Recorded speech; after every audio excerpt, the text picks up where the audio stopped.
झारखंड के पूर्व मुख्यमंत्री रघुवर दास आज फिर से भाजपा की सदस्यता लेंगे। उड़ीसा के राज्यपाल पद से इस्तीफा देने के बाद अब वो फिर मुख्यधारा की राजनीति में सक्रिय होंगे। रांची स्थित झारखंड प्रदेश भाजपा कार्यालय में भाजपा के प्रदेश अध्यक्ष बाबूलाल मरांडी उन्हें पार्टी की सदस्यता दिलाएंगे। इस मौके पर कार्यकारी अध्यक्ष रविंद्र राय, नागेंद्र त्रिपाठी, करमवीर सिंह समेत कई नेता मौजूद रहेंगे।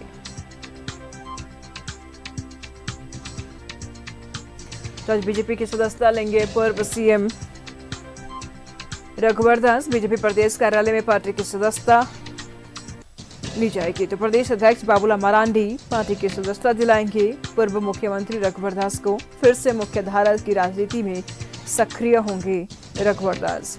आज बीजेपी की सदस्यता पूर्व सीएम रघुवर दास लेंगे। बीजेपी प्रदेश कार्यालय में पार्टी की सदस्यता रघुवर दास लेंगे। प्रदेश अध्यक्ष बाबूलाल मरांडी पार्टी की सदस्यता दिलाएंगे। फिर से मुख्यधारा की राजनीति में सक्रिय होंगे रघुवर दास। आज बीजेपी की सदस्यता लेंगे पूर्व सीएम रघुवर दास। इस दौरान बाबूलाल मरांडी भी मौजूद रहेंगे। बीजेपी प्रदेश कार्यालय में पार्टी की सदस्यता रघुवर दास लेंगे। बता दें आपको कि रघुवर दास एक ऐसे मुख्यमंत्री रह चुके हैं जिन्होंने अपने कार्यकाल को पूरा किया, 5 साल के कार्यकाल को पूरा किया, और ऐसे में 5 साल के कार्यकाल को पूरा करने वाले ये झारखंड के पहले मुख्यमंत्री बने, जिनके अनुभव का भी बीजेपी को लाभ मिलेगा। प्रदेश अध्यक्ष बाबूलाल मरांडी सदस्यता दिलाएंगे।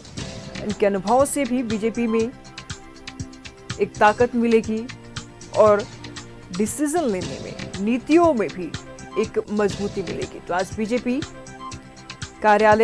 प्रदेश कार्यालय में पार्टी की सदस्यता रघुवर दास लेंगे। बाबूलाल मरांडी इनको सदस्यता दिलाएंगे। प्रदेश अध्यक्ष हैं बाबूलाल मरांडी।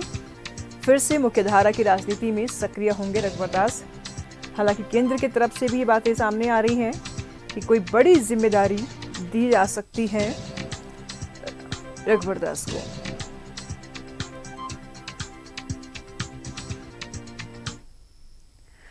तमाम जानकारी के लिए जमशेदपुर से सहयोगी मनोज इस वक्त हमारे साथ बने हुए हैं, उनसे जान लेते हैं। मनोज, एक बार फिर से झारखंड की सक्रिय राजनीति में रघुवर दास की एंट्री होने जा रही है, सदस्यता लेंगे बीजेपी की। ऐसे में सवाल ये उठ रहा है कि अनुभव तो बहुत है रघुवर दास जी में, अगर देखा जाए तो केंद्र के लिए भी एक महत्वपूर्ण भूमिका निभा सकते हैं और राज्य के लिए भी एक महत्वपूर्ण भूमिका में भी आ सकते हैं। क्या लगता है कहाँ जगह मिलेगी, केंद्र में या राज्य में किसी विशेष पद को संभालेंगे?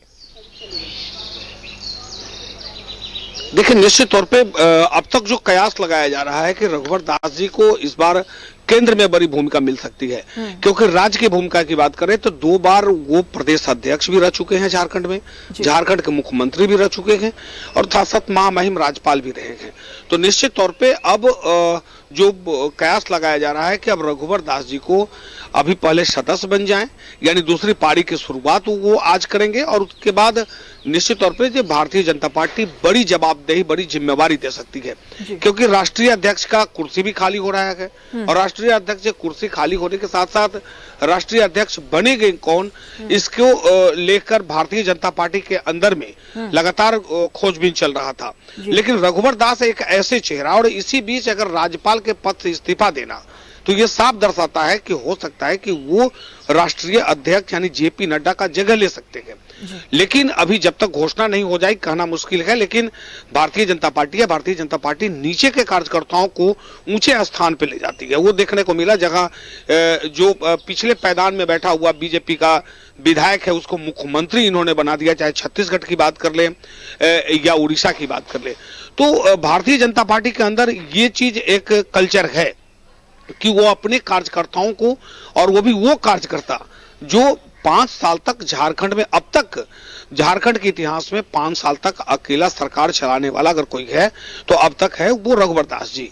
तो ये एक बड़ी जवाबदेही इनको जब मिलेगी तो निश्चित तौर पे उसका फायदा भारतीय जनता पार्टी के केंद्रीय नेतृत्व और साथ साथ झारखंड को भी मिलेगा।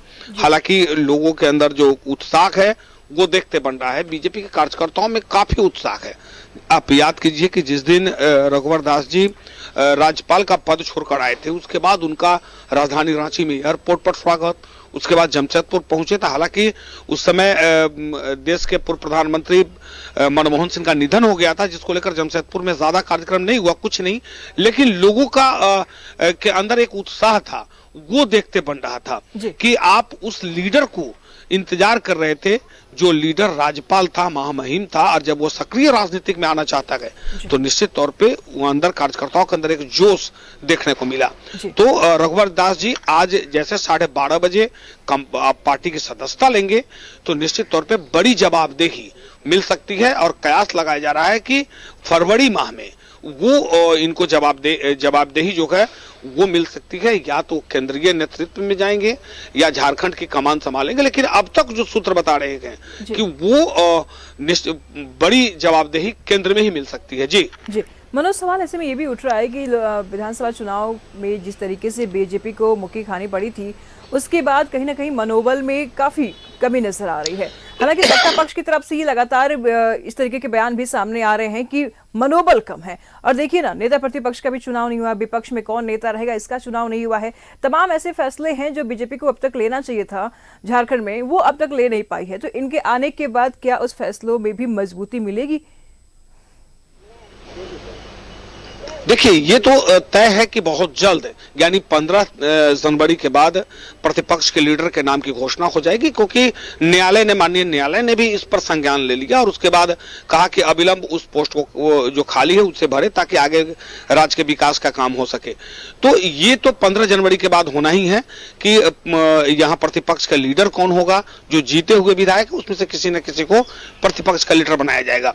दूसरी तरफ रघुवर जी के आने से इतना जरूर है कि पार्टी में और धार हो जाएगा, क्योंकि यही बीजेपी है झारखंड में जो एक धारदार बीजेपी माना जाता था। चुनाव से पहले आप देख लीजिए, चुनाव में भी देख लीजिए कि बड़ी सक्रियता थी, लेकिन हार हुई, और हार के बाद कहीं ना कहीं मायूसी रहता ही। देखिए, मेहनत करने वाला व्यक्ति अगर विफल हो जाता है तो उनको ठेस लगता है।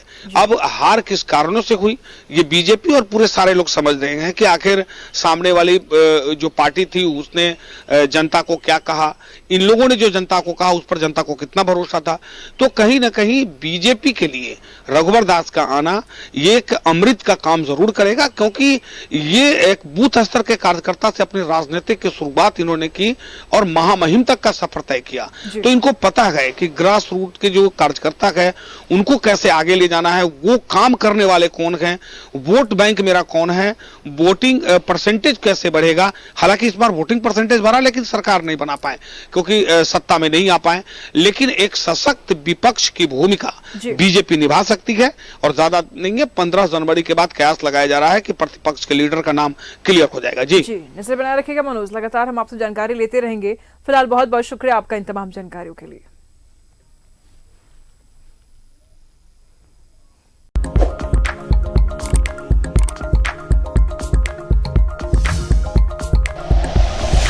Like and share videos, subscribe करें हमारा चैनल और प्रेस करें बेल आइकॉन। न्यूज़ 11 भारत, सच है तो दिखेगा।